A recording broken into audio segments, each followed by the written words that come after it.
D'abord, je veux remercier les médecins roumains, les médecins tunisiens, les médecins algériens, qui font le travail de soins au plus près des Français et souvent dans nos campagnes, dans les endroits les plus reculés. Donc merci à vous. Maintenant, est-ce que je considère comme normal que la France ne forme pas ses propres médecins, que la France aille quelque part piller des talents sur lesquels des gouvernements à l'étranger ont investi temps et argent? Non, je ne trouve pas ça normal. Je souhaite que tous les gens qui sont dans notre pays, qu'ils aient des papiers ou qu'ils n'aient pas de papiers, puissent être accueillis comme il faut, qu'ils puissent être accueillis comme il faut sur, évidemment, le logement, sur la langue, sur l'école pour leurs enfants. Et aujourd'hui, ce n'est pas le et cas. sur le travail. Aujourd'hui, c'est complètement désordonné, c'est complètement désorganisé.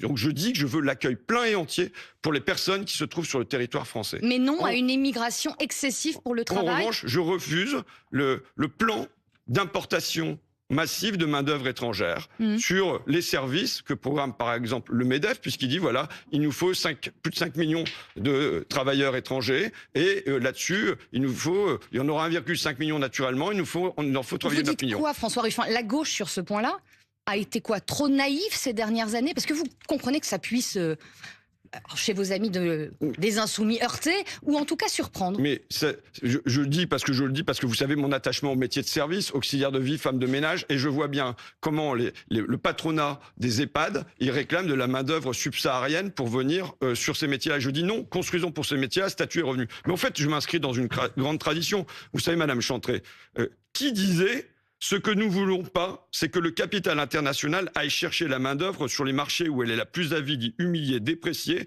pour la jeter sans contrôle et sans réglementation sur le marché français. C'est Jean Jaurès. Un grand homme de gauche, oui. Qui disait nous ne pouvons admettre une immigration qui viendrait aggraver la crise du travail. C'est Léon Blum. Qui disait, là c'est beaucoup plus récent, nous disons honte à ceux qui organisent l'immigration par les traités de libre-échange et qui l'utilisent pour faire pression sur les salaires et les acquis sociaux. Un certain Jean-Luc Mélenchon? C'était Jean-Luc Mélenchon en 2018. Donc je m'inscris dans une tradition qui estime que tout le monde a sa place, tous ceux qui sont sur le territoire français ont leur place, doivent pouvoir travailler à la fois pour eux-mêmes et pour produire pour notre pays, mais qu'on ne doit pas aller chercher les talents à l'étranger pour les utiliser chez nous.